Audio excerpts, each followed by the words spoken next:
வெள்ளி. இன்னைக்கு நல்லா மங்களகரமா சாமியெல்லாம் கும்பிட்டாச்சு. அந்த காலத்துலலாம் ஆடி மாசத்துல பொண்ணு மாப்பிள்ளையை கூட்டியாந்து வீட்டில் வச்சிருந்து அந்த ஆடி மாசம் ஃபுல்லா அம்மா வீட்டில் இருக்கலாம். இப்ப அப்படியா இருக்கு? பொண்ணு மாப்பிள்ளைய கூட்ட போகையில 1ஆம் தேதி கூட்டிடுறாங்க, சாப்பிட்டுட்டு ட்ரெஸ் வாங்கிட்டு திருப்பி கூட்டிட்டு போயிடுறாங்க. இது என்ன அநியாயமா இருக்கு? என்ன கல்யாணம் பண்ணும்போதே என்ன தெரியுமா பண்ணாங்க? உங்களுக்கு ஆடி முறை என்ன நினைப்பாங்க? 5 பக்கம் அவல் வைப்பாங்க. ஒரு கோழிக்கு கோழி கொண்டாந்து கொடுப்பாங்க. சாவலோ கோழியோ கொண்டாந்து கொடுப்பாங்க. பச்சரிசி புழுங்கரிசி எல்லாம் 2 பக்கம் வைப்பாங்க. வெத்தலை பாக்கு தேங்காய் பழம் எல்லாம் கொண்டாந்து வச்சு கொண்டாந்து மாமியார் மாமனார்கிட்ட எல்லாம் கொடுத்துட்டு கூட்டிகிட்டு போவாங்க பொண்ணை. ஆடிக்கு அழைக்கிறோம்னு சொல்லி கூட்டிகிட்டு போவாங்க. அந்த ஒரு மாதம் அங்கேயே இருக்கலாம். ஆமாம். இப்போ ஆடி மாதம் 30ஆம் தேதி வந்துடுவாங்க கூட்டி வர்றதுக்கு. அந்த கோழி கொண்டு வர ஆள்ல அதை அடித்து குழம்பு வச்சு ராத்திரிக்கு சாப்பிடுவாங்க. அரிசியெல்லாம் கொண்டு வந்து பாருங்கள். அப்போ கூட பொண்ணு வீட்டிலேருந்தே எல்லாம் கொண்டாந்து சாப்பிட்ணும். அந்த அரிசி சோறு வடிப்பாங்க, அந்த கோழியை அடித்து குழம்பு வச்சு நைட்டு சாப்பிட்டு காலையில் பொண்ணை கூட்டிகிட்டு போவாங்க. கூட்டிகிட்டு போய் 30 நாளைக்கு அங்கே தான் இருக்கணும். பிரித்து வச்சுருவாங்க. 31ஆம் தேதியே கொண்டாந்து விடுவாங்க. அது எதுக்குன்னா சித்திரை மாதத்துல குழந்தை பிறந்துடும், ஆடி மாதம் ஒன்று சேரக்கூடாது, அதனால பிரித்து வச்சுருவாங்க. சித்திரையில் குழந்தை பிறந்தா சூடு வெயில் அதிகமாக இருக்கும்ல, குழந்தைக்கு தாங்காது, அம்மாவுக்கும் தாங்காது. எது பண்ணாலும் அர்த்தத்தோட பண்ணியிருக்காங்க.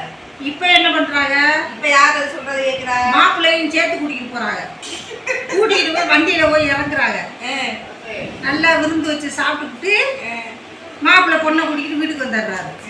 பார்த்தா அடுத்த சித்திரையில் குழந்தை பிறந்துருக்கு. இது எதுக்கு இந்த ஆடி மாதம் கொண்டாடுறது? நம்ம வேர்க்குதுன்னுக்கிட்டு ஏசியை போட்டு கரண்ட் பிள்ளை ஏற்ற வேண்டியது. இந்த வேலை தான் இப்போ நடக்குது.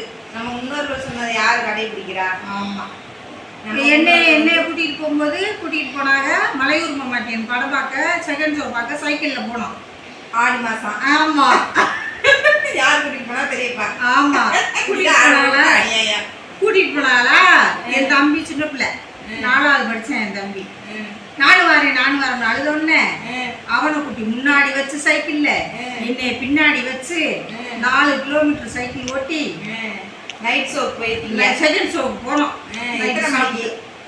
இங்கேருந்து ஒரு 9 மணிக்கு கிளம்பிட்டோம்னு வச்சுக்கவே, ஒரு 10-20 நிமிஷத்தில் போயிடலாம். இங்கே போய் படம் பார்த்துட்டு நைட் 2 மணிக்கு வந்தோமா, கட்டுண்டு தடுமாறி வந்தோம்.